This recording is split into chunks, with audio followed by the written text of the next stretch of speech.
Oke teman-teman, sebelum kita mengetahui lebih dalam atau kita masuk ke dalam gedung perundingan Linggarjati, alangkah lebih baiknya kita mengetahui dulu lebih dalam tentang sejarah terbentuknya gedung perundingan Linggarjati Kuningan, Jawa Barat. Oke, gedung perundingan Linggarjati adalah tempat diadakannya perundingan antara Republik Indonesia dengan pemerintah Belanda pada pasca Perang Kemerdekaan. Terletak di Desa Linggarjati, Kecamatan Cilimus, Kabupaten Kuningan, Jawa Barat. Terkait sejarah gedung perundingan Linggarjati, merupakan saksi sejarah tempat dilaksanakannya perundingan Linggarjati pada bulan November tahun 1946. Karena tidak memungkinkan perundingan dilakukan di Jakarta maupun di Yogyakarta, maka diambil jalan tengah jika perjanjian diadakan di Linggarjati Kuningan. Hari Minggu pada tanggal 10 November, tepatnya tahun 1946, Lord Killern tiba di Cirebon. Ia berangkat dari Jakarta menumpang kapal fregat Inggris HMS Varian Bay. Ia tidak berkeberatan menginap di Hotel Linggarjati yang sekaligus menjadi tempat perundingan. Delegasi Belanda berangkat dari Jakarta dengan menumpang kapal terbang dari Jakarta Catalina yang mendarat dan berlabuh di luar Cirebon. Dari Catalina mereka pindah ke kapal perang Brancard yang kemudian menjadi hotel terapung selama perjanjian berlangsung. Delegasi Indonesia yang dipimpin oleh Syahir menginap di desa Linggasama, sebuah desa dekat Linggarjati. Presiden Soekarno dan Wakil Presiden Muhammad Hatta sendiri menginap di kediaman Bupati Kuningan. Kedua delegasi mengadakan perundingan pada tanggal 11 sampai 12 November 1946 yang ditengahi oleh Lord Killern, penengah berkebangsaan Inggris.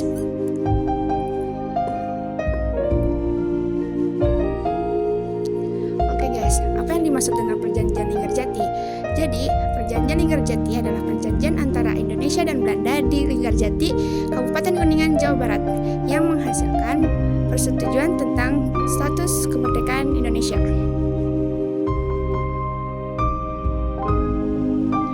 Kapan perundingan Linggarjati disahkan?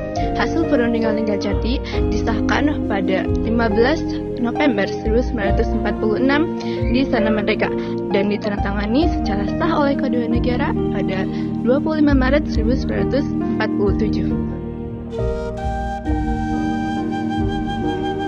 Bagaimana isi dari perjanjian Linggarjati?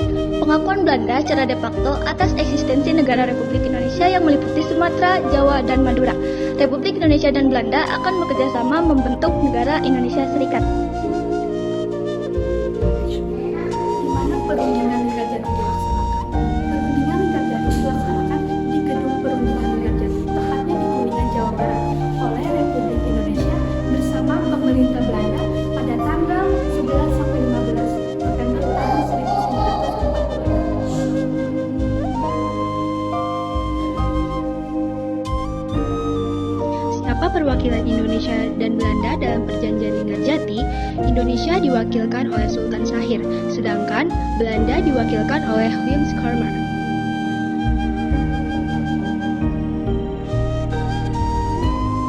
Mengapa perjanjian Linggarjati dilaksanakan? Perjanjian Linggarjati dibelakangi dengan masuknya Afnay yang diboncengi Nica ke Indonesia.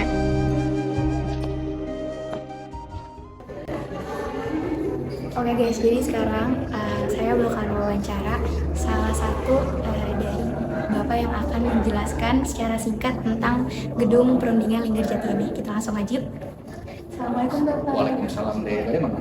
Dari Ciawi juga. Bapak boleh perkenalkan Boleh. sebenarnya mohon maaf Bapak nggak ngerti Bapak dengan Bapak. Ini ya? Sama Bapak Budi. S-nya apa tuh Pak? Ya? S-nya apa? S-nya gini, huruf lah. Oh, nggak ada kepanjangannya. Guru apa nih kalau boleh tahu? Ya? Guru apa? Ini di sini petugas gedung perundingan Linggarjati di sini. Ya. Perkenalkan saya dari Anita Budi Salsa dan teman saya.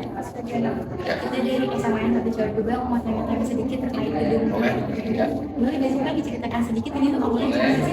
Awalnya dulu di tahun 1918 ini tentunya rumah biasa. Ini buku milik Ibu Jessica. Beliau itu seorang janda pada desa Linggarjati. Selanjutnya di tahun 21 dinikahi oleh bangsa atau dipersunting ya oleh bangsa Belanda yang pertama Tuan Beliau itu pengusaha pabrik gula di Sindang Laut. Nikah bersama Ibu Jasita 1921 tapi tidak punya maka di tahun 1920 dijual dari ke bangsa Belanda lagi, namanya Mr. Johannes Johannes Marcus. Selanjutnya, Lepanos gedung ini dikontrakin ke Theo Hacker bangsa Belanda lagi dan dijadikan hotel.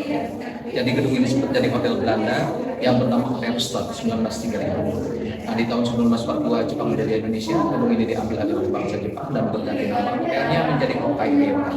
Setelah Jepang pergi tahun 45 ini milik bangsa Indonesia ganti nama kembali menjadi Hotel Merdeka. Jadi waktu perundingan tahun 46 status gedung ini hotel, jadi ini rapat di Hotel Merdeka. Nah, selanjutnya 48 sampai 50 agresi Belanda kedua, perjanjian Linggarjati dilanggar Belanda. Gedung ini kembali jadi markas militer tentara Belanda selama 2 tahun, dari 48 sampai tahun 1950. Nah, dari 1950 kosongnya gedung ini dijadikan sekolah rakyat pada zaman dulu ya, sekolah SD dan SM. Lalu di tahun 75 datanglah Bung Hatta dari Pesantren untuk ditunjuk dengan begini pembahasan dari Pertamina. Ini akan keluar oleh Pertamina juga tidak jadi. Hanya sebatas pembuatan sekolah dasar. Jadi SD-nya dipindahi ke sekolah utara dari gedung ini. Lalu tahun 76 gedung ini direnovasi dijadikan museum. Sampai sekarang itu. Oke? Siap? Ya. Benar lancar dan luas banget Ya, di sini. Kalau harus. boleh tahu, kamu udah berapa lama sih di sini? 11 tahun. 11 tahun. Pantesan lama banget. Iya, dia sudah ngelotok ya, Pak? Udah motok banget. Keren banget. Siap. Makasih banyak ya Bapak. Oke, atas oke, wawasannya. siap. Makasih. Oke guys, cukup sekian dari kami. Bila ada kesalahan kami mohon maaf. Kami undur diri. Wassalamualaikum warahmatullahi wabarakatuh.